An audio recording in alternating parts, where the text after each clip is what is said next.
Chapter 2. I do know it is not being a perfect princess to go around grabbing people. I really do.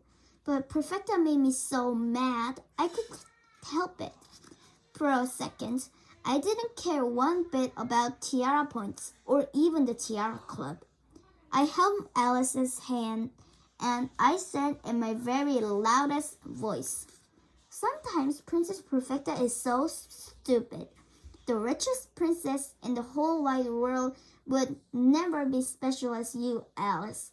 Being a perfect princess is nothing to do with money. It is all about being kind and truthful and looking after other people and thinking about other people before yourself. But I don't think princesses like Perfecta and Florine would ever be clever enough to understand such things." And then I whirled Alice out of the dining hall and into the corridor outside. "Wow," Alice said. "That told her, and right in front of everybody, too." I leaned against the wall and tried to look calm and graceful, the way a perfect princess should. But my heart was beating really fast. "She deserved it," I said. "How could she say that? She's such a snob." Alice gave me a hug. "Thank you so much for standing up for me. But do you know what? I don't care what she thinks. I don't think she's worth bothering about." She peered back into the dining hall. "Here comes the rest of Rose's room." Alice was right. Charlotte and the others came hurrying out of the dining hall to join us. "What's Perfecta doing?" Alice wanted to know. "She's absolutely furious," Charlotte said. "She and Florine are muttering together.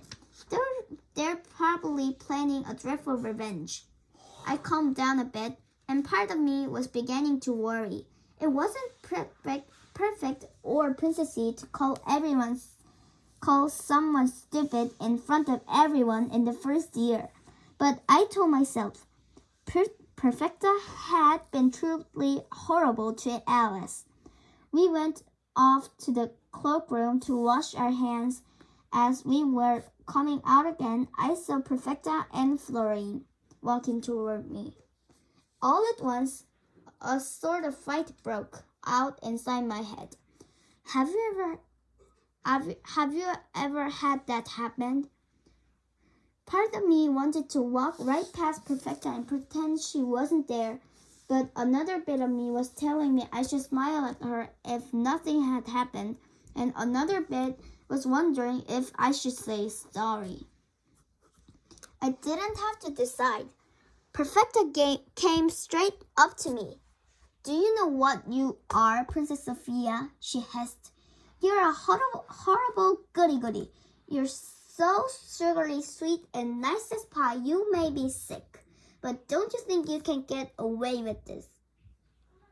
Just because you got mancy-wancy yellow curls and you're one of the silly old dozy rosy posies, that doesn't mean you can pick on me in front of everybody.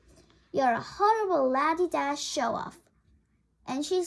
And then she stormed into the cloakroom, slamming the door so loudly that bits of plaster fell off the ceiling.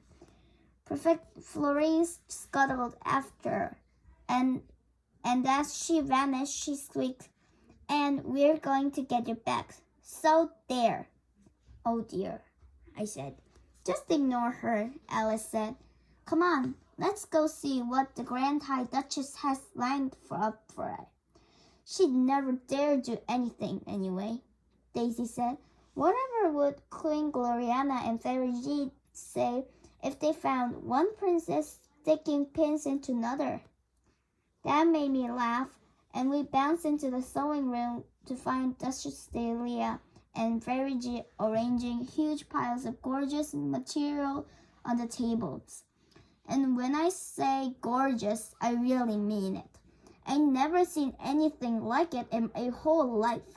There were smooth, plushy velvets and the softest, fluffiest wool, and the rolls and rolls of crunchy petticoat laces, and there was all as white as the cleanest crisp snow. It looked utterly magic. Do come in, my dears, Duchess Dahlia said, as she pointed to an empty table. Most of the rest of our years were already sitting at the other tables, whispering to each other. And I just knew they were talking about my quarrel with Perfecta. Then the sewing room door opened again, and the whispering stopped dead. So I knew Perfecta had come in. And do you know what? I felt so uncomfortable I nearly burst into tears.